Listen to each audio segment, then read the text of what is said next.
여러분 어떤 분야에서 일을 하든지 자기가 하는 일에 대해서 세구가 되는 사람은 그 일을 즐기는 사람이라고 합니다. 자기가 맡아서 하는 일 속에 기쁨으로 또 즐거움을 느끼며 행복한 그 일을 하는 사람은 정말 복이 있는 사람입니다. 일꾼 3명이 똑같이 벽돌을 쌓고 있었습니다.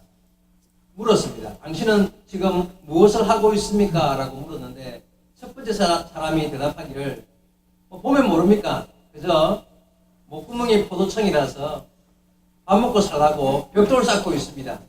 하고 퉁명스럽게 대답을 했습니다. 두 번째 사람은 지금 뭐 하고 있습니까? 하고 물으니까 그가 대답하기를 이거 평생의 직업이 목수라서 지금 집 짓고 있습니다. 라고 대답을 했습니다. 세 번째 사람에게 같은 질문을 했습니다. 당신 지금 뭘 하고 있습니까? 물으니까 이 건물이 교회가 될 것인데 저는 하나님의 성전을 건축하고 있습니다. 하고 대답을 했다고 합니다. 세 사람 다 같은 일, 벽돌을 쌓고 있었는데 여러분 세 사람 중에 누가 자기의 일을 즐기며 누가 가장 성실하게 신실하게 그 일을 감당하는 사람일까요? 당연히 세 번째 사람일 것입니다. 하나님은 우리에게 기뻐하라는 말씀을 하셨습니다. 그 명령의 말씀은 너희가 기쁜 일을 만나거든 기뻐하라는 뜻이 아니에요. 지금 너희에게 주어진 환경과 일, 그 일이 어떠한 일이고 환경이든 상관없이 그 안에서 하나님의 뜻을 발견하고 그 안에서 하나님이 주시는 즐거움과 기쁨을 발견하고 그 일을 감당함으로써 기뻐하라는 의미인 것으로 알고 있습니다. 여러분 아시는 대로 빌립보 4장 4절 말씀 주 안에서 항상 기뻐하라. 내가 다시 말하노니 기뻐하라. 그렇죠. 주 안에서입니다.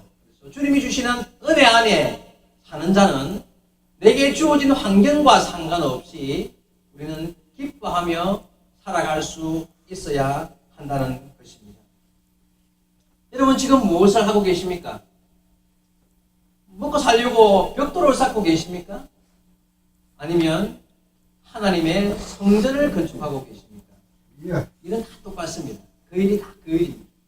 그런데 그 일을 하는 우리가 그 안에서 기쁨을 느끼며 하나님께 영광을 돌리는 자세로 기뻐하며 그 일을 하는 사람은 바로 하나님의 성전을 건축하는 자가 되는 것이고 그렇지 않으면 그냥 못 죽어서 하는 일밖에 그저 벽돌 쌓는 일밖에 되지 않는 것입니다. 성도 여러분, 우리가 기쁨으로 그 일을 감당할 때 그 일은 주의 일이 되는 것입니다. 그 일이 어떤 일이든 상관없습니다. 여러분 가정에서 밥하고 빨래하고 청소하는 일이 하찮은 일인 것 같습니까? 만약에 아이고 이놈의 일 해도 끝도 안 나고 표시도 안 나고 누구 잘했다고 칭찬해 주는 이도 없는 이런 놈의 일 하고 불평스럽게 일을 한다면 그 일은 그저 벽돌 쌓는 일일 수밖에 없습니다. 그런데요, 빨래하고 청소하는 일을 하면서 이 일은 세상을 깨끗하게 아름답게 만들고 변화시키는 일이야. 밥을 짓고 반찬을 만들면서 나는 이 일을 통하여 생명을 살리는 일을 하고 있으라고 고백하며 한다면 그 일은 곧 주님의 일입니다. 여러분 그렇지 않습니까? 밥하고 반찬 만드는 거는요 생명을 살리는 일이에요. 청소하고 빨래하는 일은요 세상을 아름답고 깨끗하게 변화시키는 일을 하는 거예요. 그 일이 바로 주님의 일이 되는 것입니다. 사랑하는 성도 여러분, 주님 안에서 내게 주어진 일 감당하면서 하나님의 주시는 기쁨 안에 그 일을 잘 감당함으로 주님의 일을 행하시는 그런 성도 여러분 되시기 바랍니다. 여러분 꼭 세계 선교를 나가고 높은 높은 자리에 앉아서 나라를 살리는 일을 해야 큰 일인 것 같습니까? 그런 사람이 그런 일을 감당해야 일의 기쁨을 느끼고 행복할 것 같습니까? 아니요. 그렇지 않습니다. 일은 다 같습니다. 하나님 앞에서 높은 일도 없고 낮은 일도 없으며 하나님 앞에서 큰 일도 없고 작은 일도 없습니다. 문제는 내게 주어진 일 속에서 얼마나 주님이 주시는 은혜로 기뻐하며 감사하며 내게 주어진 그 일을 감당하느냐 내가 결정하는 일인 것입니다. 여러분 지금 여러분에게 주어진 일, 하고 있는 그 일, 그리고 나의 주어진 환경이 혹시 좀 불평스럽고 어려운 환경에 처해 있다고 생각하십니까? 좀 별로 돈 안 되는 일을 하고 있다. 별로 그렇게 좀 내가 맡아 하는 일, 내 일이 그렇게 영광스러운 일도 아닌 것 같고 좀 힘들고 피곤하고 별로 자랑스럽게 내어놓지 못할 만한 그런 일도 느껴지십니까?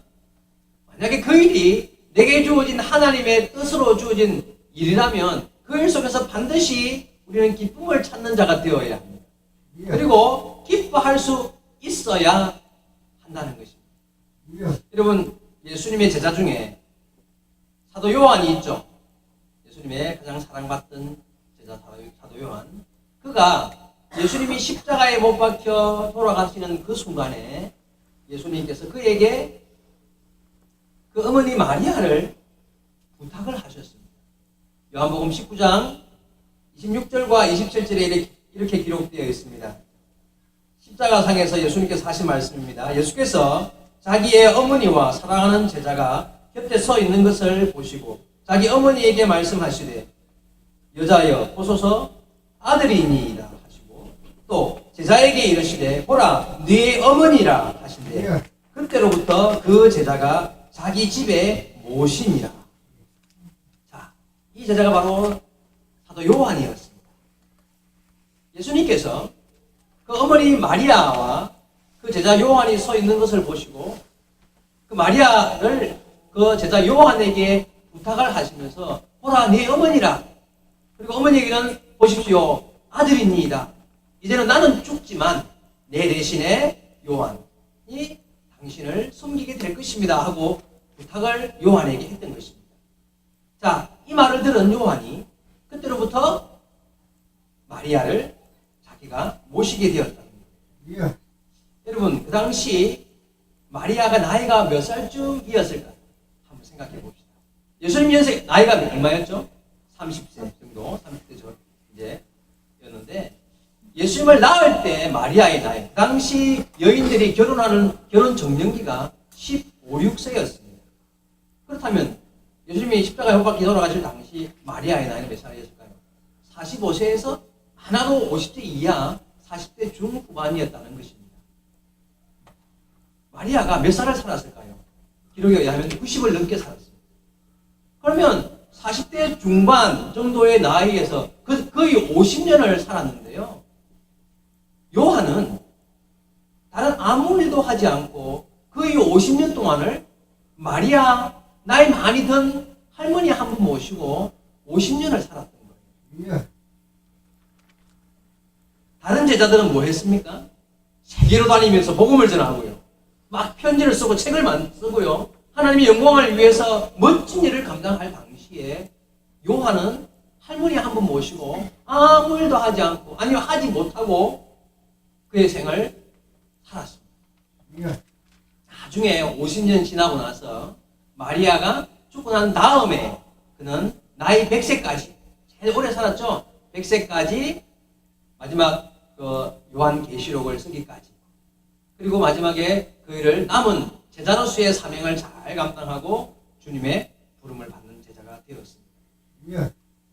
여러분 우리가 세계를 다니며 복음을 전하고 뭔가 큰일, 내 눈에 보이는 좋은 멋진 일을 잘 감당하는 사람은 훌륭한 인생을 사는 사람이고 나이 많이 든 할머니 한 분 모시고 그렇게 살면 가치 없는 인생인 것일까요?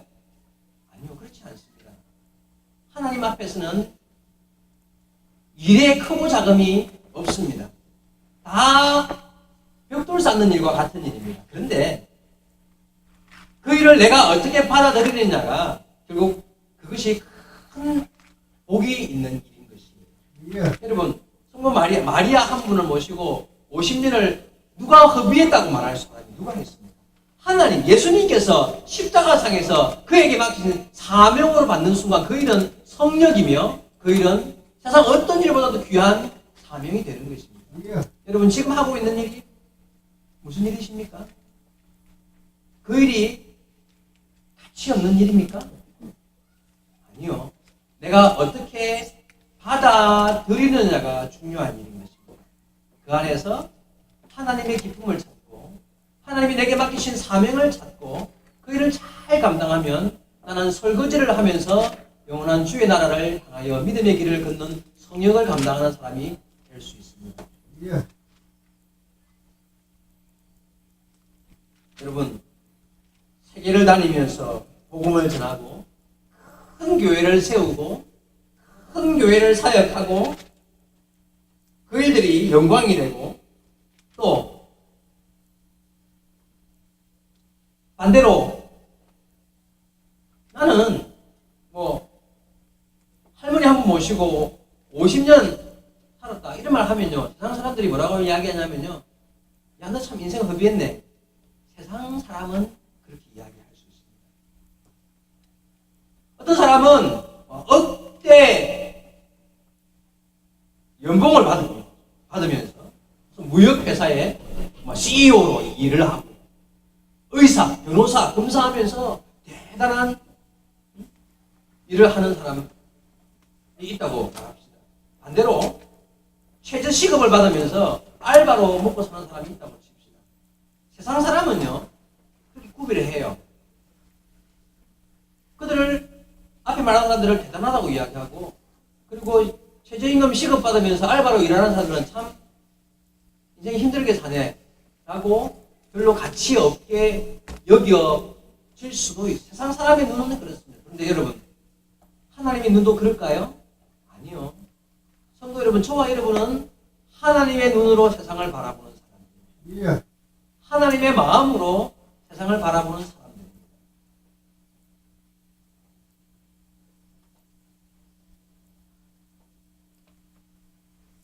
하나님께서 우리에게 주신 일, 내 환경에 주어진 그 어떠한 일이라 할지라도 그 일은 하나님의 은혜 안에 성력이 될 수 있음을 기억하고 참으로 기쁨으로 감사함으로 하나님이 내게 주신 일을 감당할 수 있는 그런 성도 여러분 되기를 주의 말씀으로 축원드립니다. 하나님께서 우리 가정에 기가 막힌 아들 우리 의종이를 주셨습니다. 제 생각에 우리 의종이는 우리 가정을 지탱하는 큰 바위와 같습니다.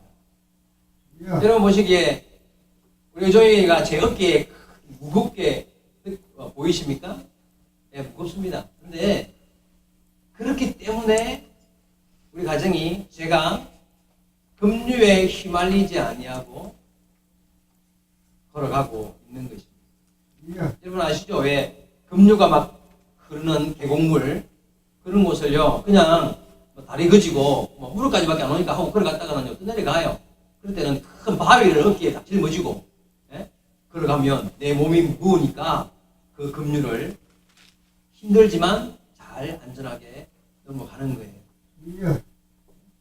내 어깨에 무거운 아들로 보일지 모르지만 우리 가정이 급류에 휘말리지 않을 수 있도록 하나님이 주신 귀한 아들입니다. 여러분, 내게 주어진 환경, 지금 여러분이 갖고 있는 현재의 모습, 불평하려고 답을 찾으려면 뭔가 힘들어요, 어려워요, 괴로워요. 이거 참 내 인생이 가치 없게 느껴져요. 정말 나는 뭔가가 이거는 아닌 것 같아. 뭔가 좀 더 나아졌으면 좋겠어요. 물론 그런 마음 가질 수 있습니다. 그러나 그 가운데에서 하나님이 내게 주시는 은혜를 발견하고 기쁨을 찾지 아니하면 나아지지 않습니다. 여러분, 요한이 자기에게 주어진 주님이 맡기신 그 십자가 상에서 말씀하셨던 보라 내 어머니라 하신 그 말씀을요 받았습니다. 그리고는 50년의 긴 세월을 단 한 번도 그 일을 작다고 여기지 아니하고 그 일을 잘 잘 감당한 사람이 되었습니다. 예. 그리고 그 이후에 또 어떤 제자보다도 훌륭하게 남은 생애를 100세를 살며 또한 감당하는 사람이 될 수 있었습니다. 예. 여러분 지금 여러분의 인생이 마치 노인 한 사람 모시고 50년을 사는 것 같은 그런 남보기에 참 영광스럽지 못한 환경에 처해 있다고 생각하십니까? 주의 이름으로 부탁드리기는 잘 감당하십시오. 예. 그러면 주께서 참 복되게 여러분의 삶을 세우실 줄로 믿습니다. 여러분 기쁨으로 그 일을 감당하셔야 합니다. 그래서 주님은 우리에게 말씀하셨습니다. 기뻐하라. 무슨 일을 하든 죽게 하듯 하라. 항상 기뻐하라. 내가 다시 말하노니 기뻐하라. 그 말씀하십니다. 예. 오늘 읽었던 성경 본문 말씀에도 기뻐하라는 말씀이 기록되어 있는데요. 자, 오늘 본문에는 도대체 무슨 일 때문에 어떻게 기뻐하라고 말씀하시는지 한번 말씀을 보도록 하겠습니다.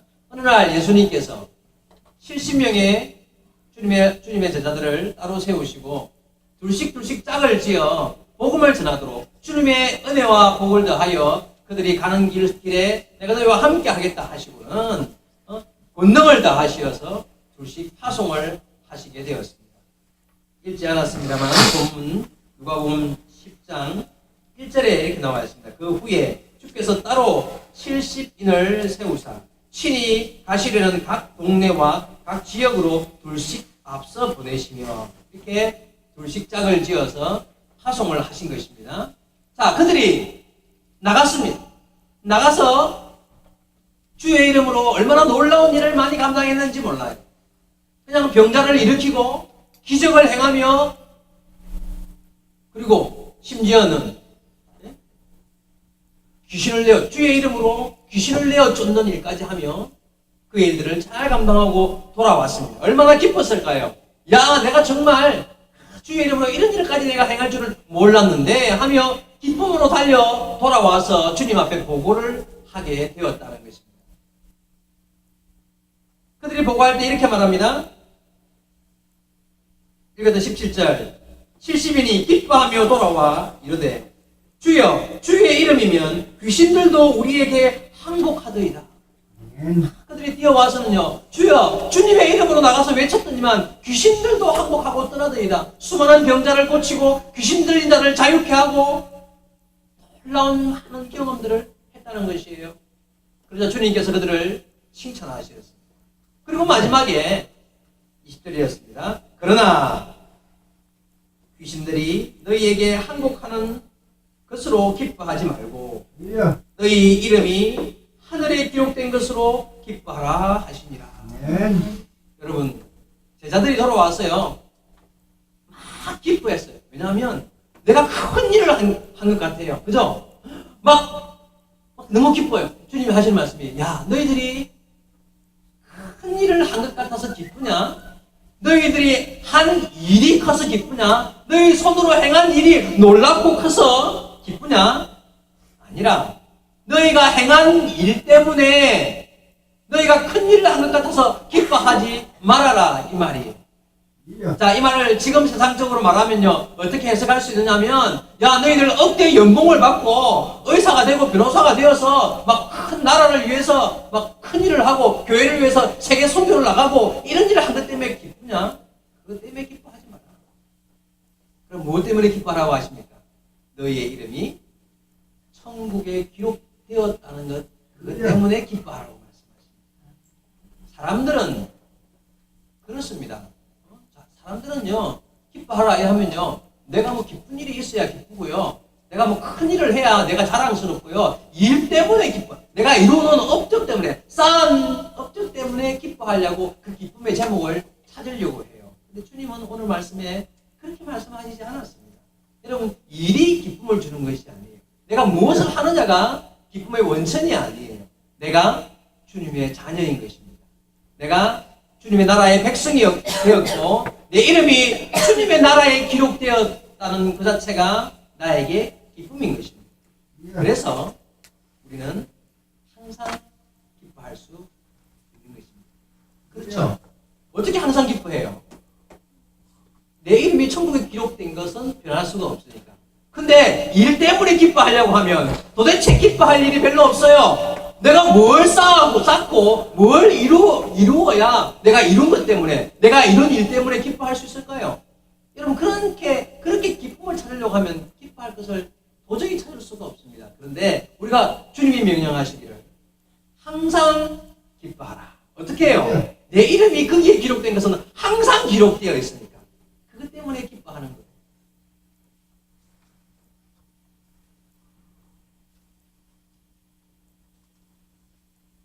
우리 한번 따라 합시다. 내 이름이 하늘에 기록된 것으로 기뻐하라. 여러분, 우리의 이름이 하늘에 기록된 것으로 기뻐할 수 있기를 바랍니다. 그래서 우리는 항상 기뻐할 수 있고, 그리고 모든 성도는 기뻐할 수 있습니다. 여러분 명심하십시오. 왜 모든 성도일까요? 자, 돈 많이 버는 사람이든 좀 못 버는 사람이든 다 기뻐할 수 있습니다. 왜요? 내 이름이 천국에 기록된 것은 돈을 많이 벌고 작게 벌고와 상관이 없죠. 그렇죠? 또 건강한 자도 기뻐할 수 있지만 병든 자도 기뻐할 수 있습니다. 왜요? 내 이름이 천국에 기록된 것은 몸의 건강과 상관이 없잖아요. 병들었다가 고침받는 자도 기뻐하지만 병들었다가 그냥 그 병으로 죽는 자도 기뻐할 수 있는 거예요. 왜요? 내 이름이 천국에 기록된 것은 그것과 상관이 없기 때문에 그렇습니다. 그래서 모든 성도들은 항상 기뻐할 수 있는 것입니다.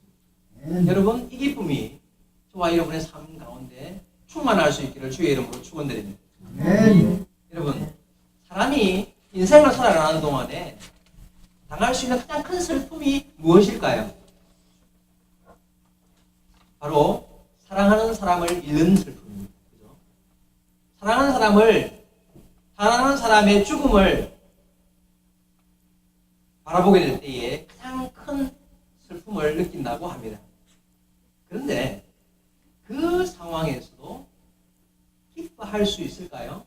방법이 있습니다. 그게 뭐냐면 항상 주 안에서 기뻐하라는 주님의 명령 안에 사는 사람은 그런 상황에서 기쁨으로 죽음을 맞이하고 또 기쁨으로 사랑하는 자의 죽음을 기쁨으로 보낼 수 있는 믿음을 가질 수 있습니다. 왜냐하면 하나님의 명령은 결코 거짓이 없기 때문에 항상 기뻐하라는 말씀 속에는요, 죽음 앞에서도, 나의 죽음뿐만 아니라 나의 가장 사랑하는 자의 죽음 앞에서도 기뻐할 수 있는 것이 항상 기뻐하라는 말씀 속에 포함되어 있기 때문입니다. 여러분 믿습니까?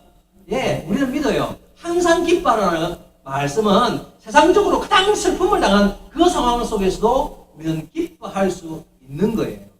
여러분, 영국의 옥스퍼드 대학의 C.S. 루이스라는 굉장히 유명한 교수님이 계십니다. 굉장히 좋은 책도 많이 쓰고요. 그 교수님이 독신으로 활동한 사시였습니다. 그런데 59세에 한 여류 시인과 결혼을 했어요. 59세에 독신으로 하다가. 근데 그분이 그렇게 결혼한 지 4년 만에 그 여자분 이름이 조이였는데 이분이 4년 만에 암으로 죽었어요. 4년 만에. 근데 그 아내 조이가 죽는 모습을 지켜보며 있던 그 루이스가 했던 말이 있습니다. 그가 뭐라고 했냐면요. 제가 그대로 읽어드리겠습니다. 내 아내는 성직자에게, 목사님이 같이 계셨던 것 같습니다. 이렇게 말했습니다. 아내가 이렇게 말했다는 거예요. 저는 예수님 때문에 너무나 평화롭습니다. 그리고는 나를 보고 미소를 지었습니다. 그러나 그 미소는 자신을 구원해 주시는 예수님께 드리는 미소였습니다. 미소를 머금고 그녀는 영원한 생으로 돌아갔습니다. 이 루이스와 조이는 정말 기쁨 중에 죽음과 이별을 맞이하였습니다. 그리고 그들이 죽는 조이의 모습, 그 죽음을 맞이한 그 여인의 아내의 모습과 그 아내를 보내는 그 남편의 모습이라고는 도저히 상상할 수 없는 그들의 대화와 아름다운 죽음의 모습은요, 이것은 어떻게 가능하냐 하면 그들이 온전한 확실한 믿음 안에 거하고 살아가는 동안에 영원한 천국에 대한 확실한 소망 안에 있어서 조금 더 흔들림이 없었던 믿음 안에 있었기 때문에, 그리고 죽음이라는 잠시의 이별이 결코 영원한 기쁨을 초월할 수 없다는 믿음 안에 있었기 때문에 그 슬픔까지도 기쁨으로 성화시킬 수가 있었던 것이었습니다. 여러분, 우리는 이런 죽음을 사모하지 않습니다. 보내는 자나 가는 자나 내 죽음 앞에서 이거는 영원한 삶 가운데 한 시점일, 전과 같은 시점일 뿐이지 이거는 슬픔의 순간이 아니야. 잠시 후에 만나게 될 그 기쁨을 이 죽음의 순간이 나를 침범할 수 없으라는 믿음 안에 있는 자만 그 슬픔을 기쁨으로 성화시킬 수 있다는 것입니다. 여러분, 우리의 기쁨을 빼앗을 자가 없습니다. 성도는 항상 주 안에서 기뻐하는 자입니다. 여러분, 여러분의 기쁨을 놓치지 마시기 바랍니다. 하나님께서, 예수님께서 우리에게 기뻐하라고 말씀하셨는데 그게 그냥 장난으로 하시는 말씀이 아니에요. 기쁜 일이 생기거든 기뻐하라가 아니에요. 항상 기뻐하라. 그리고 또 내 이름이 천국에 기록되었다는 사실을 인하여 기뻐하라. 사람은 자꾸 뭔가 내가 큰 일을 했을 때, 뭔가 좋은 일이 생겼을 때, 뭔가 환경 안에서 기쁨의 제목을 찾으려고 하지만 주님은 절대 그렇게 말씀하시지 않았습니다. 여러분, 오늘 사실은 부활절인데 좀 부활절과 상관없는 이야기를 한 것 같습니까? 아니요. 사실은 너무나 부활절에 해야 할 이야기를 제가 드린 거예요. 오늘 주님께서 부활하셨습니다. 하나님께서 이 땅에 예수님을 보내시고 우리에게 이런 큰 기쁨을 맛보게 하시려고 그 길을 열어놓으신 날이 바로 오늘이, 그 결정적인 날이 오늘인데, 그 결정적인 날에 우리가 기뻐해야 되는데 도대체 어떻게 해야 기뻐할 수 있을까요? 제가 그 질문에 대한 답을 오늘 드리는 겁니다. 성도 여러분, 참으로 주 안에서 환경과 상관없이 정말 주님의 부활로 인연하여서 기뻐하며 사시기 바랍니다. 내 이름이 영원한 주의 나라에 기록되었다는 사실을 기억하며 우리의 평생의 삶에 이 큰 기쁨을 빼앗을 자가 없음을 인정하고 기쁨 가운데 믿음 안에 살아가는 성도 여러분, 저와 여러분 되기를 주의 말씀으로 축원을 드립니다. 아멘. 우리 같이 한번 기도하시겠습니다.